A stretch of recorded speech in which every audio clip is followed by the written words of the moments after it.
We know that these yanderes are sus and dangerous, and yet we keep choosing them. Shh, you are their world, and so they need to be your world too. Hello, stunners. Today we're going to discuss, why do yandere love interests hit so hard? I'm joined by an indie romance game dev herself, Joy. Say hi, Joy. Hi, Joy. Hi, y'all. So first of all, to define the trope, yanderes are known to be obsessive, they're possessive, they're jealous, sometimes they're violent, and absolutely unhinged. Here's a definition from tvtropes.org that says, simply put, a yandere is someone who is lovesick, someone who has been driven to insanity, to extreme obsession or love, thus resulting in abnormal behavior, if not violence. That is the definition of a yandere, y'all. And yandere is a Japanese word. It's yan meaning sick and dere meaning love, as from what I understand. And here's a note about spoilers, okay? We are going to share examples of games that feature yanderes where you know going in it's advertised as a yandere game. We are not going to spoil surprise yanderes, okay? And we're just going to keep it more to the broader discussion of the yandere. Let's go ahead and introduce Joy a little bit further. So Joy, thank you for being here. Tell us a little bit more about yourself. Thank you for having me here. As some of you may know, I am primarily a visual novel dev. I'm also a part-time streamer, but I see myself more as a writer. I lead two studios, Meant to Be Studios and Skywrite Studios. Skywrite Studios with my best friend Gray. We make primarily queer romance-based visual novels with the occasional RPG here and there. And as long as it's romance, I'm in. She's in. And listen, okay?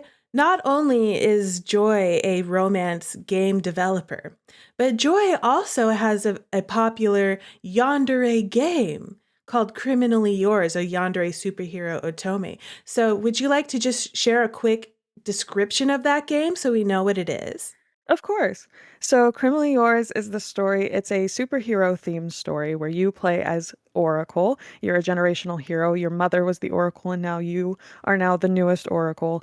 And you have an arch nemesis named Kronos, who may or may not be obsessed with you.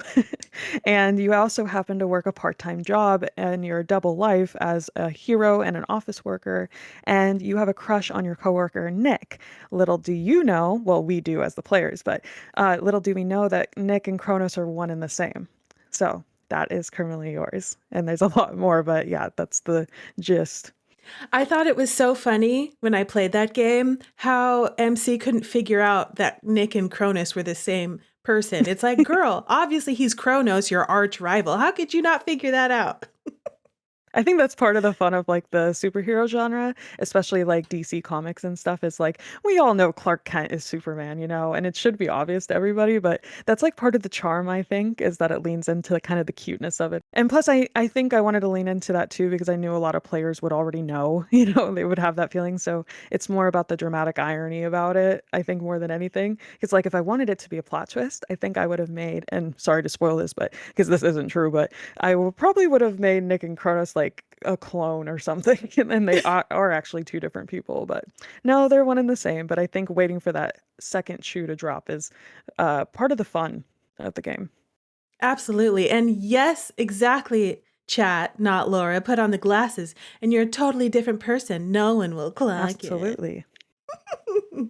Okay, now when we're talking about yanderes, I play mostly Otome games. When I play romance games, I have played some other types of Amare games and things, but the yanderes that I really know the best, they're in Otome games. So I'm going to kind of talk about it a little bit more in that context. For those of you who are watching and you're not sure what an Otome game is, they are games that are geared towards women, and they have at least one male love interest. They usually have more male love interests than they do have female, and you have at least the option to pick she, her pronouns. And so that's the definition we're going to go with Otome games.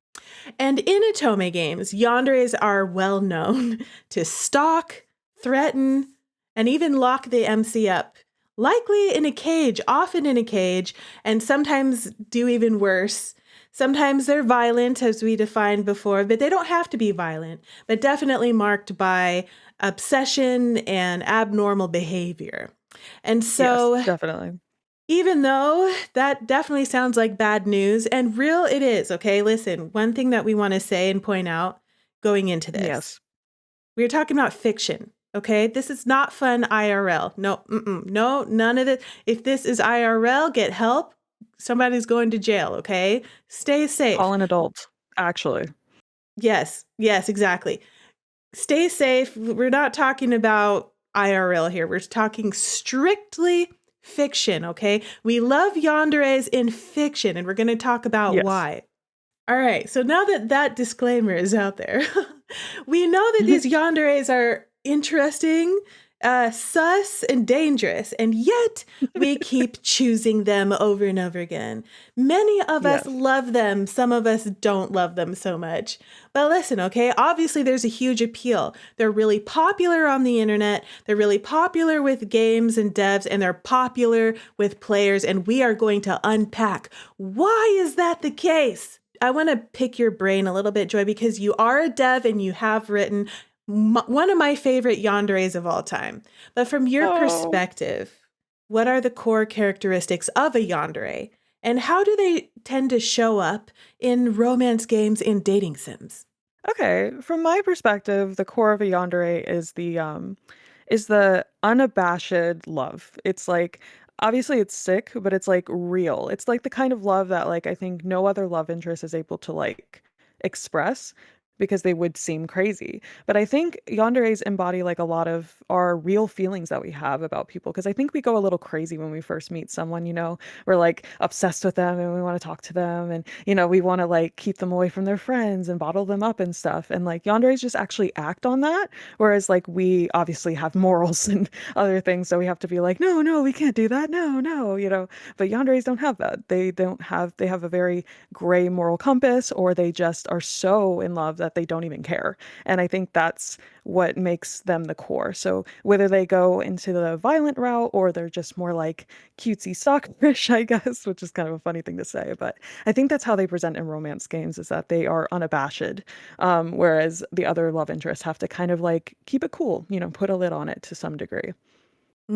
Absolutely. Like they are who they are, and there's no filter with them. They're not holding themselves No. back. You know, one of the things too that I think make up a core characteristic of a yandere in a romance game is that they love you so much that they love the MC more than anything.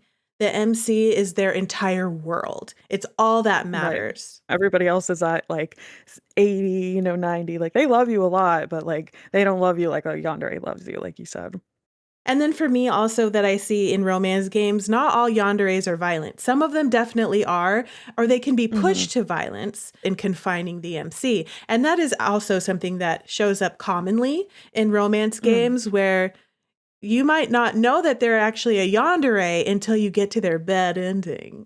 Yeah, till you push them a little too far. hmm Exactly. Roxy says most of the time they would do anything for the MC, even if it's dangerous or something wild in return. Not Laura says common trope, lock you in a cage. Yeah, I've been locked in many cages in video games. Too many, some might say. I like what Milky said about that they just want to monopolize everything about them. I agree. Like they want to be your thoughts, you know, your feelings. They want to be they like you are their world and so they need to be your world too. You know, and I love that. But I understand why some people would find that unappealing, you know, too much. Mhm. Yeah, absolutely. A yandere is not for everyone, and that's important to mention. Yes. Not for everyone. Disclaimer. Next question is, in your opinion, what do you think makes a yandere appealing in the first place? Why do we love them so much? Well, for me, I have a perfect answer. I mean, I kind of expressed it before during the gameplay, but I value authenticity more than any other trait, like human quality. I think being yourself full-heartedly, the good, the bad, the ugly, is really important to me. I like being able to see every part of a person's soul, and still loving them despite that. I think there's something really beautiful, and like to me, true love is seeing all the ugliest parts of you and staying anyway. And maybe fixing them or trying to ail them in some way, but I feel like yanderes aren't like necessarily doomed. They're just very passionate people, who have like outlets for that passion that could be unhealthy. And I think we all have that, so there's something really human about a yandere. It just like is an exaggeration of a real human quality. Like we all love hard to some degree, and it's like, what if there was nothing stopping us from going over the edge? And I think that's what makes them very appealing to me specifically. Plus being able to explore them in like a horror context and have like a romance horror thing is really fun. Not that it's always horror. My Criminally Yours isn't horror. I wouldn't describe it as that at all, actually. But there are just like instances of like a realness or like a darkness that creeps in, that's really nice to see, and is interesting. Mm.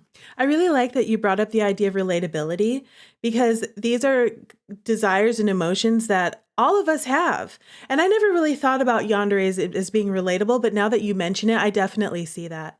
I think for me Mm. too, the idea of someone loving me so much that they're obsessed with me, that means unconditional love. That means I can wake up in the morning and not have any of this hair and makeup on and look like a total toad, and they still love me and they don't care, Never. you know? Yeah. And the other thing too, like you mentioned, is that thrill factor. It's kind of like, what's the appeal for a horror game or the horror Right. genre as a whole? It's like you can experience and explore these horrifying, scary scenarios and get a thrill out of it in a safe space. Like you're not actually going to get eaten by a lion. Right. I Mhm. think I read somewhere or I heard it somewhere, and maybe this is false. Fact check me later. But I think somebody said that like a part of our brain that's triggered similarly is like fear and attraction. I think there's like that's two sides of the same coin. I think that like what scares us is also something that kind of like fascinates us to some degree.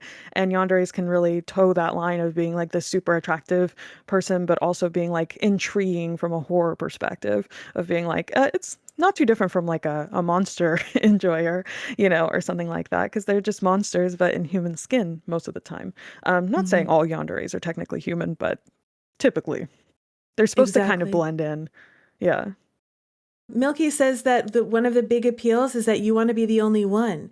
You want to have all of the devotion. You never want to feel like Mm. an afterthought or that they settled for you. A lot of romance games, they tap into different fantasies. So, what are those fantasies that yandere love interests tap into from your perspective? For me, it's definitely the absolute devotion. Like not even being able I think actually me and a friend talked about this once, and I think this is a great like once you realize it you're like, "Whoa, okay." We played a lot of otome games and dating sims and stuff with multiple love interests, and a lot of the time we're kind of pursuing them. Like we're putting on the moves and trying to get things rolling. Whereas yanderes almost always they're chasing after you, whether you're aware of it or not. And I think that weirdly, I feel like that should be the norm, with dating sims is that we're, sought after and appreciated and stuff. But that's not actually that common in mainstream otome games. Like they really want you to, and I think it's because they want the player engagement and to make sure that you're going for who you actually want, that kind of thing, which makes sense. But I think that at least women particularly, I can't speak for everybody, but like we just want to be desired, we want to be sought after in some way, in like a romantic way obviously, not in a prize way. And yanderes tap into that like 100%. Like like there's this excitement of knowing that they're like, especially when you're going into a game that is yandere, it's like you're already like, this person's for me, like they're already coming after me, and then you get to kind of just sit back and get wooed and it's really nice. And we love the effort. I think women like, I could speak for myself, as like I love seeing effort. I like when love interests are super forward and telling me what they want, and courting me, like that's really fun. I agree. And I think too, we get so used to the idea of the MC as part of the gameplay, having to work so hard to win the affections of the love interest. And we definitely see Mm. that with tropes like the tsundere. A tsundere is the kind where they're really spiky and rude on the exterior. But then once you actually win their heart, they become really sweet and loving. Where the yandere loves you immediately. And a lot of times they already know the MC. They're not a brand new fresh face. Now, in the case of Creep that we just played today, they were a brand new fresh face, and that was a obsessive love that happened really quickly. But there's a lot of games that I've played where the yandere has known you for a while, has already been dating you for a while, is a childhood friend, and they have developed an obsession with the MC over time, over a course of many years. Yeah, I'll say too, a lot of yanderes or yandere endings that I've read, the yandere does pamper the main character. The yandere goes above and beyond to keep the main character safe. And that's the reason why a lot of times they confine and cage the main character, because to them, I'm keeping you safe from external harm, The outside okay? world, yeah. And then they're cooking all the meals and they're doing cleaning and everything. And a lot of times yanderes are going above and beyond to provide for the main character, which is an interesting thing to them. They're showing love by doing that. Yeah. It's interesting too because it's like it's usually very genuine all the time too. Like all they're asking of you is just to not fight back. And as long as you just kind of like give in, you'll basically be set up, but it's like that duality of like it's kind of like when you make a wish with a genie. It's like, yeah, you can have everything that you ever want, but there's like this one big like, push the button kind of thing. Like it's a double-sided thing. So it's like, oh, have somebody who's completely devoted to you, but they might snap your neck, or lock you in a cage or, and it's like you kind of just have to weigh your options and see if it's something you're willing to put up with or not. And there's sort of an appeal and excitement to that, that like obviously doesn't translate to real life, but does in a game format. Because at least when you get a bad ending, it's kind of interesting to like pick at their brains, see what's going through their mind, and like, Mm-hmm. Dang, they really do love me. Wow. Okay.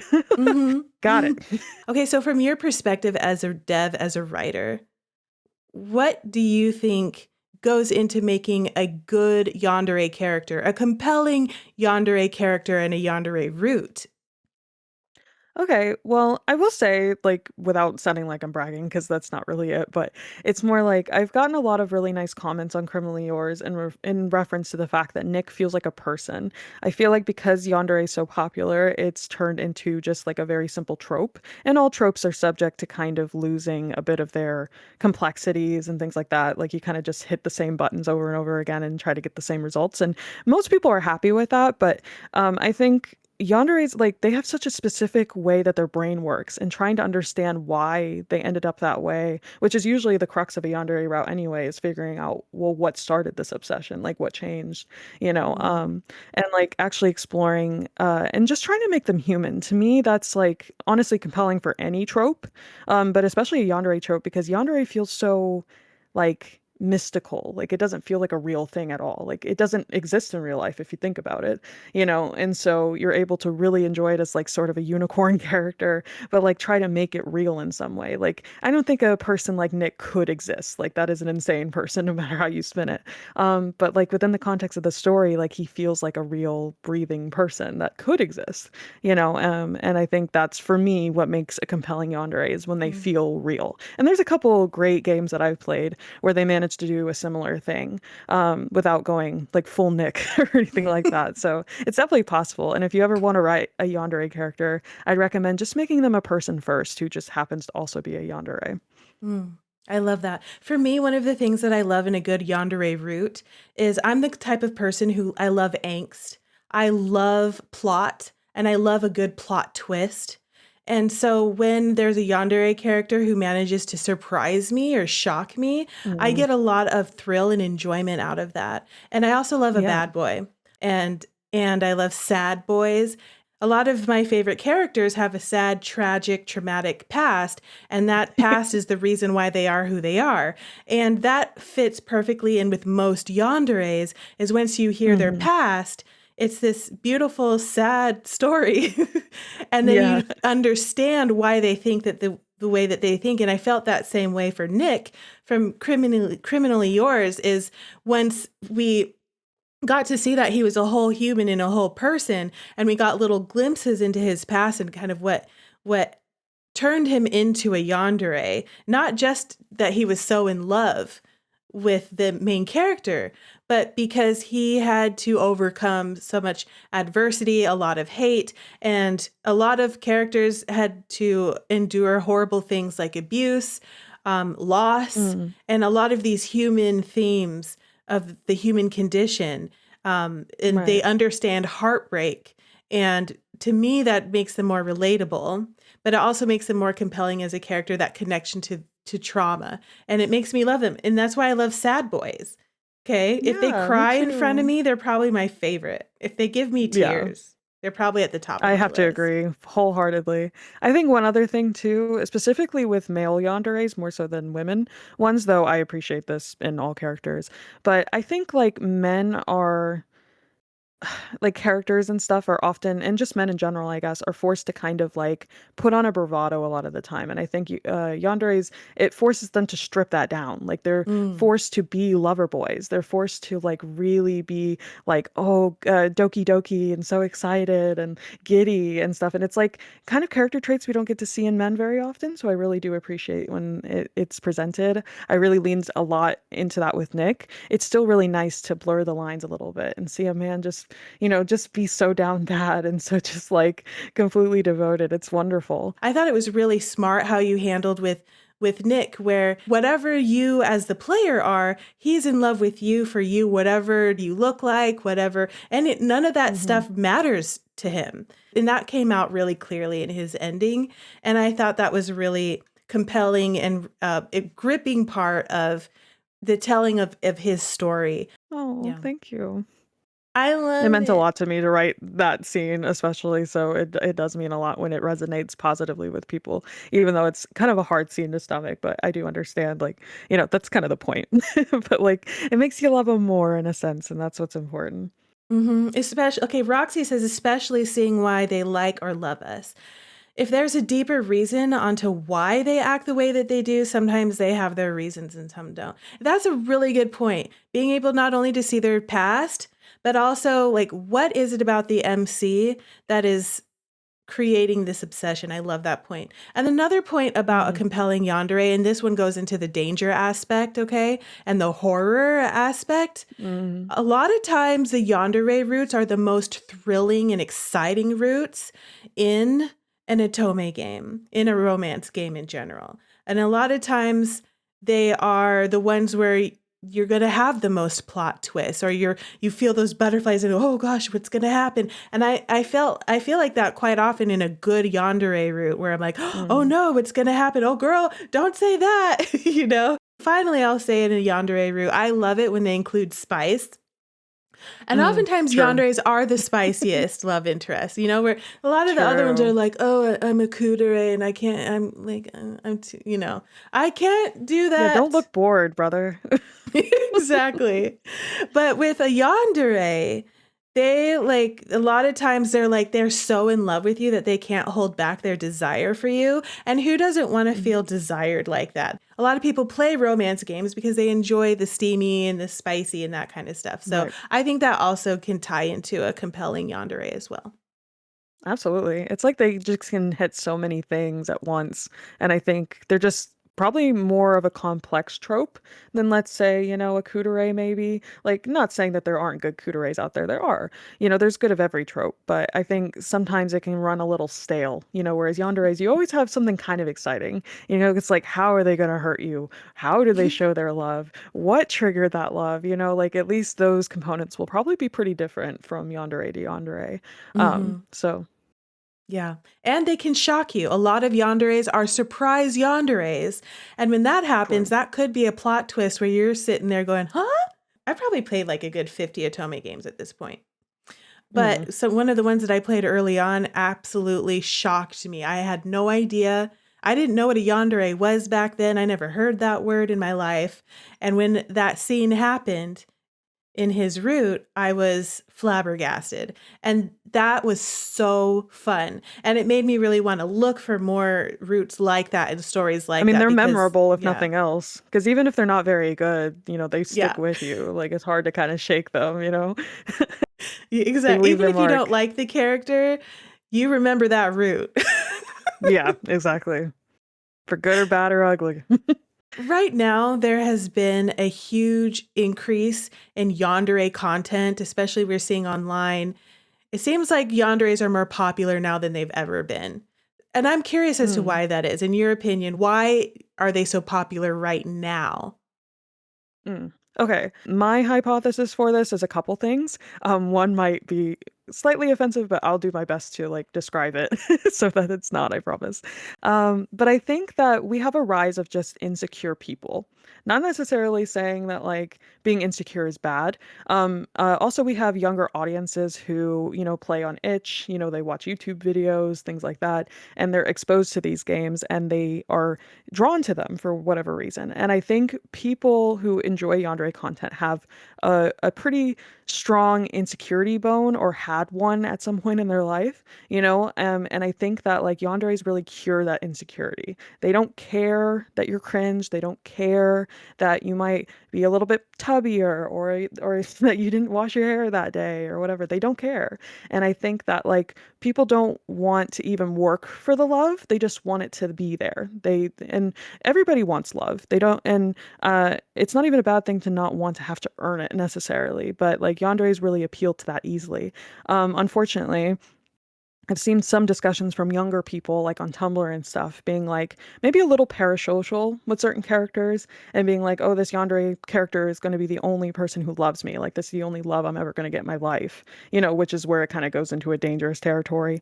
But I understand that mindset. I do understand, like, it's scary to be out in the world and we're scared, and romantic love is like held to this pedestal. So if people feel like they can't achieve it, they have to find it some way, some form.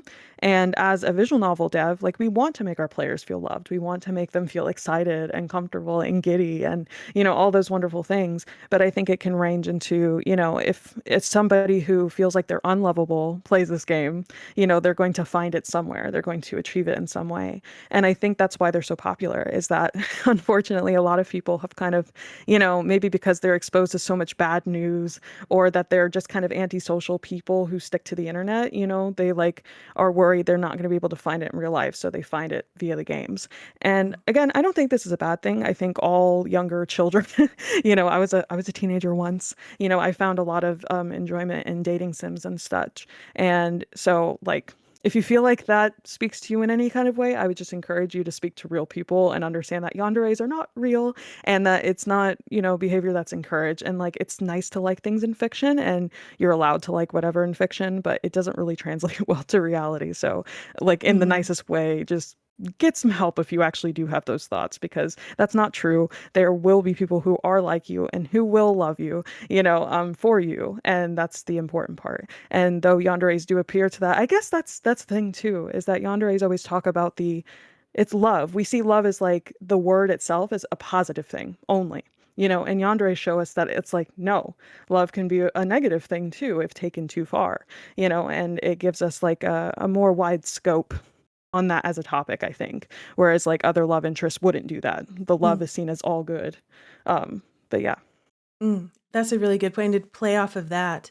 A lot of social science researchers nowadays report that the current time and era that we are in, living in as a global society, we are more isolated now than we've ever been ever before. Especially with younger people have been impacted the most compared to older Yes. generations. Younger generations are now having situations where they have come up, like they didn't get to go to prom. They didn't get to go to a graduation ceremony. They didn't Hmm. get to hang out in person with their friends. And, in my age group, on a Friday night, we were probably out partying with our friends. We were Right. surrounded by our friends all the time. Now, there's a lot of people who never had that experience and who have really Right. grown up in isolation. And then even a lot of people who used to be out and about are living more isolated lives. And that's Right. normal now. You don't even have to go out to get food. You don't even have to go to the grocery store. You could DoorDash True. everything. You don't have to go out. And so I think that a yandere is relatable in times like this because you know what? How bad is captivity, right? A lot of us are like living a captive Mm, life on our own, like on our own regard. Like I barely leave my house. I work from home. I'm online right. all the time. I luckily I'm My not like here food's by force. here. I have all Yeah. my food. I go out and on purpose to touch grass. I walk my dogs and and I make sure to make friends with neighbors and I have to actively seek people out in real life. Otherwise, I Mm, just don't ever see them. It's really easy to just stay in the house. And there's something in a yandere in that captivity that they oftentimes come with, which is relatable. And I think that's one of the reasons why this time, this era right now, it's probably easier to write a yandere if you live a certain life. absolutely, yeah. No, that's a wonderful point. I never actually thought about that, but it clicks a lot because there's actually this whole like, bird in a gilded cage representation in yandere stuff. And essentially it's just like, if you had your video games, if you had your food, like we joke about it, like the perfect cage and all that, like would we leave? No. And we have somebody loving us and waiting on us hand and foot, like, and technically though, in a real sense, that's very dangerous. It's dangerous to not push yourself and to experience new things and to only be comforted. And yanderes provide ultimate comfort. So it like appeals to the worst parts of ourselves, I think, like we Hmm. don't tend to see the MC as like, we don't want to victim blame here. Like the MC isn't the monster here in this scenario, but, giving into it and playing into it is probably not a good thing, all things considered. But, Hmm. when your life sucks, I know certain MCs have really like, tragic backstories themselves or they give up and yanderes kind of give them that like death in life, gives them a chance to kind of just like let go completely and have somebody like live your life for you almost, kind of like in Hmm. a possessing you way. Like I think there's something kind of hauntingly beautiful about that. I think that adds to the horror and the psychological aspect of yanderes, which is really cool. But yeah, it tells us a lot about the human condition, and I thought about it a lot because it wasn't something that I even realized before writing Criminally Yours. I was like, why do people really like these characters so much? Like, what is it about them that like they're cool or whatever? But when I stop and thought about it a little bit more, it's like, oh, you don't have to work for that love. It's just given to you on a silver platter. And like, Hmm. don't we all want that? Really? Oh, and in the chat saying, yes, we live a lot more isolated lifestyles. And yes, agreed. The world sucks, so love me forever. Love me and I'll stay forever. They also usually know everything about you and they still love you. Exactly, Hmm. exactly. And I think it's kind of that same thing where you can kind of retreat into a story, have this experience, and kind of release the tension that's been built up by Mm, your everyday life. I think this is not necessarily a why now thing, but I think as humans we're curious creatures. And mm, yanderes scratch a certain itch with curiosity, especially if there's really interesting things going on with their psychology and that you can right. enter their mind and kind of understand something that's going on, or what would happen if this, what would happen if that, that Yeah. scratches a certain itch. And that type of a thing also does really well online. It's the kind of stuff that goes viral on social media and on YouTube, is things that play into that curiosity factor. So I think we also Mm, have right now video is the number one communications medium out there digitally. And that's why YouTube is still king. YouTube is still right. king, okay? And so what that means is that we are also being fed content by these various communications platforms and social media platforms. And the platforms are pushing content to us based on what we're all like, I can't help, I have to click on it. And guess what? Yanderes are highly clickable because they play into Mm. curiosity, they play into fear. And so we're seeing more and more yandere content right now being pushed at us by all of the media that we're absorbing as well. Right. YouTube playthroughs and stuff, like the most popular ones, they almost primarily only play yandere games because that's just what their audience really wants. And I mean, to double back on that to some degree is also like, horror content has always been popular on YouTube, like horror games, FNAF, things like that. Like people love because like they don't want to really experience it necessarily like firsthand. Like they'd rather get it through like a second party. And I'm guilty of this. I'm very squeamish. So like I understand wanting to like know what's gonna happen, but I don't want to, be in it and directly click the buttons and stuff. So I think that also it just like appeals to that. Plus it's romance, so like it's in this very rare crossover between the two. Mm-hmm. Exactly. So yanderes are really popular with content creators. And I agree with y'all in the chat. Games, books, trashy reality TV, these are your escapes. Yeah, real. This is Also, you same you here. love horror. Love yanderes. Okay, Roxy says, I also think that most people don't feel appreciated or valued enough, so some would rather feel that feeling in these kinds of games. It's that obsessive or devotion that makes people so interested because a part of them are like, what will happen next? And how far can this go? Yeah. Mm-hmm. Absolutely. Yeah. You're a writer. You create these Yes. games. When you create yandere content, do you draw a line in the sand as far as behavior of the yandere goes? Like, how far will you push it? Yes, absolutely. I really don't tolerate like any kind of like actual abuse. Like, okay, it's interesting because I do like yandere characters who have actually killed me in game. And I know that sounds like, oh, well, it's, isn't that kind of like the main abuse? No, it's different, guys. Listen. I don't like bullies. I don't like any kind of like aggressive males typically at all. Women, I'll let them slide a little bit more. But men, I don't like that at all. It's a huge ick for me when men are rude to women in games, even in fictional. It's just a thing about me. So personally, I'll never have a male character who is just like outright ever a bully towards specifically a woman character. And like, I mean, I drew a line with Nick specifically that he wouldn't bring any physical harm to the MC. So if that's something that bothers you with yandere characters, a lot of people refer to him as a diet yandere because he doesn't really go too far into those. Like he definitely is the trope, but he's a little bit watered down in some ways, which is okay. Mm-hmm. Like I wanted to make a fun game more so than a horror game, and that's kind of where that came in. Um, but if I were to write another yandere character, and this is a question for later, but if I were, and I lean more into horror things, I don't really mind them harming you too much or even like, drugging you or doing kind of crazy stuff sometimes. I just don't like when they're like your biggest op. I don't like when they're like trying to actively bring you down in order to like bring you down to submission. I'd rather them like trick you or gaslight you or something. Like I don't really mind that too much out of a yandere character, but I do not like at all when they're your bully. Mm-hmm. Or physically actually harming you. Like if they're just like punching you and stuff, that's different than if they're like, you know, hitting you over the head with a baseball bat to knock you out so they can put you in the cage. Like that's a little bit different. There's some subtleties there, but for whatever reason, that's what I like. Yeah, I think that's really interesting because in romance games we've seen everything, right? We've seen the Right. ones that are like you said, diet yawn, where Yeah. it's really more about the obsession and the love, and maybe they're more likely to like maybe they are dangerous and they'll destroy all of your enemies kind of thing. Like Mm, they might still be violent, but they're not violent towards you, the MC. They're violent correct. towards your threats, and there's a big difference between something like that. And again, like I say this a lot. Okay, I love trash. I love trash Me bandos. too. I was writing it. So there's definitely been some love interests that have, wrecked the MC in a negative way.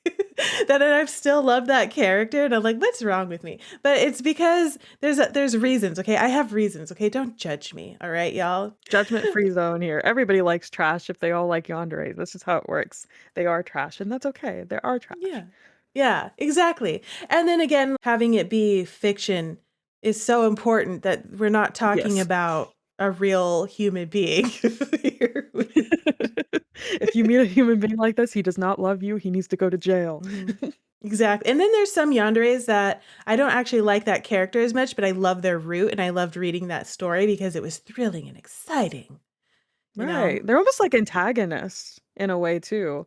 Like, Mm-hmm. which is interesting. Like, I guess that's something we didn't talk about before, but usually your love interests are going to be on your side, whereas like depending on how you react to the yandere, he might be your biggest op. Like, he's coming after you, he's going to put you away, he's going to steal you from the other love interest, that kind of thing. And maybe Yeah. that's your vibe, but maybe it's also like he's basically the villain if you think about it, Yeah. or like a sub villain.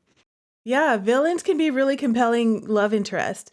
And here's the thing too, speaking of, lines not to cross, I would encourage everyone who is going into playing a yandere game, especially a yandere game that is marketed and promoted as a yandere game. You should really take a look at the trigger warnings before you get into it, because Yes, please. yanderes are the ones that are the most likely to enter into some interesting um, territory that may be Yes. triggering, and like I said earlier, they're not for everyone. Check out those trigger warnings, because that'll help you know what to steer clear from.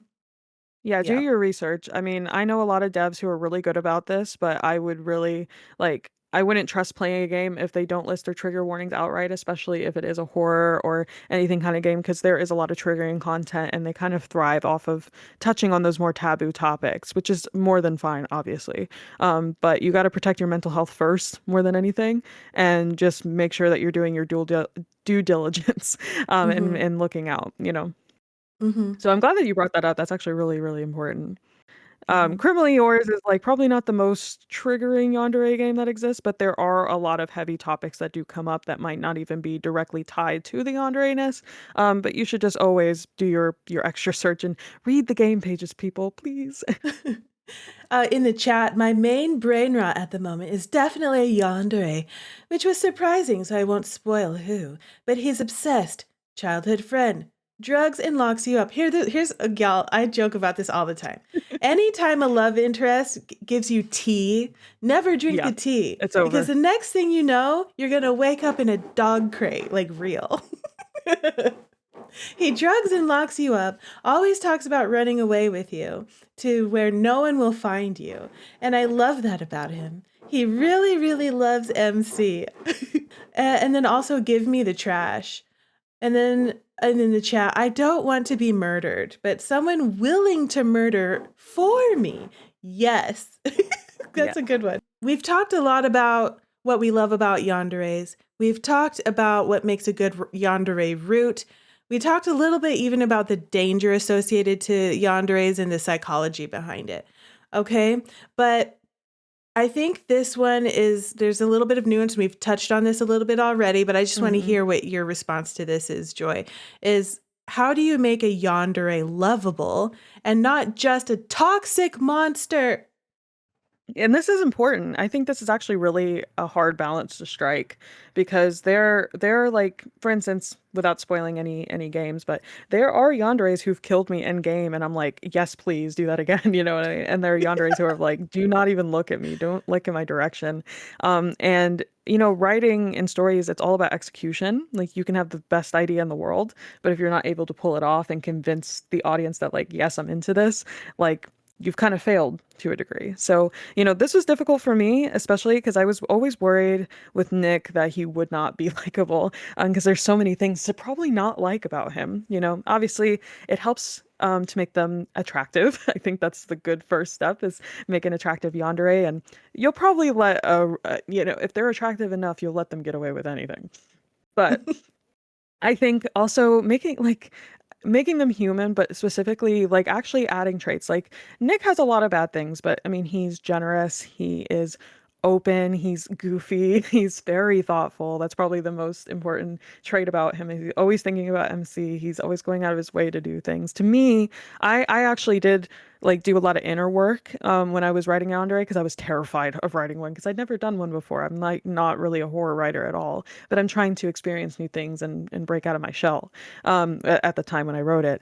And I just was like, well, what do I find attractive? Like, what would he have to do for me to make this okay? Because I wasn't really a Yandere enjoyer back then, but I've turned a new leaf. But at the time, I was just like, well, I love men who, are chivalrous and old fashioned. They take you on dates, they wear suits, they, are super charming and they're like making eyes at you. And I made him all Hollywood and charming. Like I think charming was the big part of him. Like you couldn't turn him down because it's just like, well, he's probably gonna lock me up later, but look at that smile and those dimples. How could I not? Oh, And I think like he's really good at that. I think I managed to pull that part off. So I think making a yandere lovable is as simple as just like, what do you find lovable in people? What do you think Mm. is something super attractive and cool about them? And then also make them obsessed and crazy. Both can exist at the same time. And he does both. And to be honest, it made me love the more toxic traits that he had too, because it's just like, well, he is a sweetie pie too. He's just, kind of crazy, okay? Like that's all right. It's okay, baby. Like, also I made him hella submissive and, to me a submissive man can get away with anything. I really like that's my number one. So, Yeah, he's such a puppy. One of my favorite things ever is there's a line where he knows that he messed up with the MC and he's like, "Dang it," and then he calls MC, "Please don't block me." It's just so so great. pathetic. His face. It's I my mean, favorite. honestly, like, look, if you want a baby girl love interest, like, he is the most baby girl. He is a puppy. He's dog coated as heck. He's just so, like, harmless, but also super harmful at the same time. Like, he could be your guard dog or he could be your sweet little puppy. He's like the dog who only likes you and everybody else is, like, not okay. And I like that he is just so many things at once. I love Nick. I love him so much. Which is Mhm. funny because, like, usually I don't fall for my own characters, like, up until Nick, or maybe another character that I have in Rectifier, but up until then, I didn't really feel like a super attachment to them because to me, they felt like my children. And I think because I was thinking about, oh, what do I find attractive in people and what do I really like? And I think it like forced me to like fall in love with him in some way, which is kind of funny. And like I genuinely like I have Yume ship art of him, like of me and him, that I've had drawn and stuff. And like I don't know, I've embraced sort of the cringeness of it to some degree because it's a little Mhm. funny to ship yourself with your what is essentially your thoughts. But he's just so cute. And he was drawn so well. My team did so well bringing him to life, and his voice actor is incredible. In all seriousness, I'm gonna miss working this closely with you. There's just a lot of lovable things about him. Anyway, enough Nick nonsense. I agree though. I love Nick too. He's so lovable. And the fact that I love too is the fact that he's dangerous, but he's not dangerous to us as the player. That is Correct. unique. I've fallen in love with ones that are dangerous to MC too. Ray from Binary Star Hero. I mean, it's not really a spoiler, but Ray is like so dangerous. He's the most dangerous character in that entire story. But there's something like, I don't know, it's like getting close to like a volcano or something. Like it's not good at all, or like a poisonous plant. It draws you in. And Ray, he's gorgeous. That character is so charming, and he's just like, oh, I love everything about him. Mm. Another superhero yandere game. Well, since we're talking about examples of yandere games, a lot of you after this discussion might be thinking, hey, what are some games that I can play and really dive into a good yandere route and love story? And so let's give you some examples. This game right here, this is called Creep, CR33P, and this is a yandere chat sim Otome game, and it was entered into the 2025 Otome Jam. And this game right here features 3 all yandere love interests, and we had a good time. Did you like this game? Loved it. I really did. I was pleasantly surprised. It's actually very cute at times and very funny a lot of the times too. And the art is gorgeous and it's just a vibe. It's really good. Hmm. This is the game that we played right before this discussion. It's a free game. It's a complete game. It's not a demo, and it's a lot of fun. Let's look at Criminally I have Yours. a non-yandere love interest in here too. So if you're not a yandere fan, you might still enjoy it by being able to, escape a yandere to a degree. Yeah, I loved this game. I bought it twice so much. I got it Oh, twice. thank you. This is the one we've been talking about, Chrono slash Nicholas. If you pay $4.99, you can get the DLC version, which includes the West route. He's not in the free version. The only difference between the free version and the paid version is the free version is all of Nick's route, and it's mostly voiced, but not entirely. And then the paid version is if you want the West route and everybody to be fully voiced. So it's just a way to support us if you'd like, but I didn't want to put Nick's route behind a paywall or anything like that. So you can still play his entire route for free. And if you like it, then maybe you can consider supporting. Also, it's available on Steam. If you are a Steam achievement collector and all that, check it out. This is a demo, but I've played this demo and it's one of the most complete demos that I ever played. The demo that I played had 6 endings. I was really satisfied. It was really impressive as far as demos go. It's now called House of Petals. And essentially this game is about you as the MC wake up one day with magical amnesia. And here's this handsome dude who says he's your husband. But then all this sussy stuff starts to happen. Is he really your husband? I don't know. This one is called How to Break Up with Your Yandere Boyfriend. And this is the love interest. His name is Soren. And he's the boyfriend. Here's the thing, y'all. Yanderes, they don't put up with people breaking up with them, okay? That's how you get put in a cage, right? But look at him. Look how cute and blushy he is. Oh everybody's like unreasonably hot in this game. Like everybody's just like, whoa, okay. So Binary Star is completely free. It actually has 3 love interests. I would say that it has 1 main love interest with like 2 sub love interests, but they have full routes. You play as a villain, actually, a reformed villain, and you are in a romance with Binary Star, who you meet actually as a civilian, and then you realize that he is a hero later. And Binary Star is a little bit more than you ever expected him to be. I don't want to spoil anything, but this game is so well written. It is like super compact and like kind of profound in some ways. The soundtrack's incredible. There's some really amazing art here. It's kind of the opposite of Criminally Yours in so many ways too. So they're kind of like sister projects, which I love. And I had the developer support for Criminally Yours a lot, and that made me really happy. So yeah, I definitely recommend it. 10 out of 10. Also, have a walkthrough when you play it. That's all I'll say. Definitely keeping that in mind. All right, tell us about this one right here. What was this one called? A Little Inconvenience. I played this one on stream, and this is a demo currently. And this one is very horror. This is like almost primarily a horror game, almost more so than a Yandere game. Not to say that there isn't romance, there is. But it's definitely leaning into like the making you more uncomfortable side. But for whatever reason, the Yandere interest there in the bag.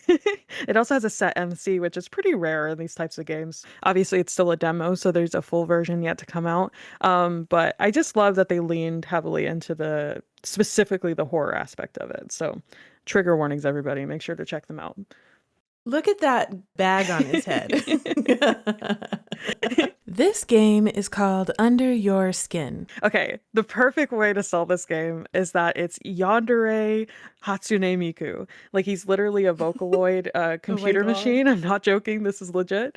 And the presentation of this game is wonderful. It's so moody and sort of like sci-fi-y, and he is voiced, and he has such like a kind of a bitchy voice. And he's like you guys kind of bully each other a little bit. He's like an asshole. He's meant to be like a little like sort of tsundere yandere in that way. He's kind of like a nice mix. But I love a lot of the interactions and the fun little Easter eggs and stuff that you can find in this game. Yinny is incredible and makes like a lot of amazing games. And she just always nails just like the vibe. And this one's just presented very well. It's sort of chat simmy, even though it's not really a chat sim. But it's presented as like a computer UI pretty much throughout. And it's also just a demo at the moment, but they plan on expanding it at some point. So, and also a lot of y'all might know Hello Yinny from her YouTube. She's a YouTuber and a streamer as well. She's a good friend of mine. Love her dearly. She makes incredible games. She could do it all. Yinny can do it all. That's awesome. Rue, I think if I had to recommend one specifically for you, this is the one I would pick for you. I think you would really dig this one. Yeah, absolutely. Okay, this one is called 14 Days with You. Tell us about this one. basically I see Ren all the time. I know this character just through edits and memes and stuff. Like I Yeah. don't know this character, but in some ways I do. And I love his design. I think he's super cute. This is sort of like a cutesy, it's like cutesy horror. The characters are all gorgeous and stuff, but a lot of people really like Ren as just like a character. Like I think some people have said that he's not too harmful of a yandere, that kind of thing, at least compared to maybe some of the others. I don't know, there's something about this game that really sticks with people, so I'm interested to Mm. see what that is. Okay, this game is called Heart Cage. This one is trending right now. It's pretty new. It just came out maybe a couple months ago. And this is a 18 plus. It's a full length Otome game. All of the love interests, they all have their own complete route, and they are all yanderes, every single one of them. Every single last one of them. And it is spicy. Super spicy. Look, okay? Yeah, what's wonderful about this game is that it's actually a solo dev game. It was kickstarted back in like 2023 when the demo originally came out, which I was actually a dev for back then. And the creator, Rice, is wonderful, and they've done so much work just themselves. I can't imagine making a game this sizable and this sexy, but it's fully voice acted as well. So I think all those things together really made for like a huge splash, and people really like all the routes in the demo, the routes so far, and they're still adding stuff to it, which is insane. We like hot yanderes, y'all. I think that's another thing that makes a yandere appealing too, is like the idea that, oh my gosh, this guy's stunning. He's gorgeous. There's no Yeah. way that a guy like that would be into me, but then he's obsessed with you. To eat a god. I have not played this one. This one fascinates me so much. I also have not played it, but I love the art for this. I know that there's multiple love interests and that it's kind of like big concepts. They're all gods, which is kind of its own thing. I know that it gets meta at some point, I'm pretty sure, which that's a common trope with yanderes, to be fair. Well, that's fun. We have one more, and this one's a mainstream Otome game, and we're not going to tell you who the yandere is. This right here is Amnesia Memories. It is a classic Otome game, and this game is infamous for its yandere content. It's an OG, and a lot of yandere games today get inspiration from Amnesia Memories. That's all I'm going to say about that. I'm not going to tell. There's actually two yanderes, I'll say. I won't tell you who they are, but listen, okay? This game shocked me. It shocked me, even though I knew it was going to be sussy. The premise of this game is you wake up with amnesia. Amnesia. Magical amnesia. You are complete blank slate. It's a very self-insert MC. But she does have eyes, okay? She has eyes. You basically have each one of these roots, and they're all a different story, and they all have a different background. And you have to figure out what happened. And instead of inner dialogue, they use this little Orion character, this little fairy boy. And he's like, oh no, I somehow ended up in your head. And I knocked out all your memories. Sorry. Oops. Yeah, check out Amnesia Memories. And then if you really like it, you should check out the fan discs, which are Amnesia Later and Amnesia Crowd. But this game is infamous. Oh, yep. So that's the one mainstream game that I wanted to talk about, because a lot of mainstream Otome games, they are secret yanderes. So anyways, those are a whole bunch of recommendations.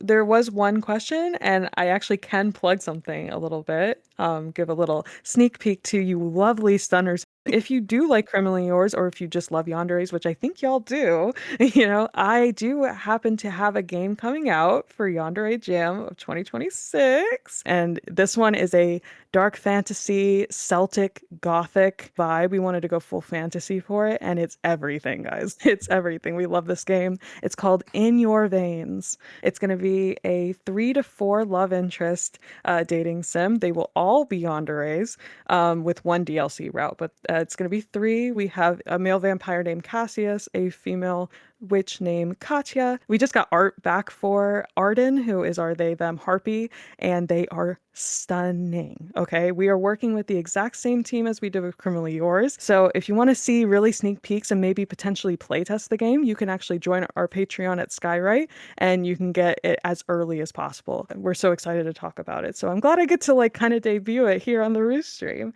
you know, because you guys have been so supportive of Criminally Yours and Skywrite Studios as a whole. So thank you for all of that. It really means a lot. Oh my gosh.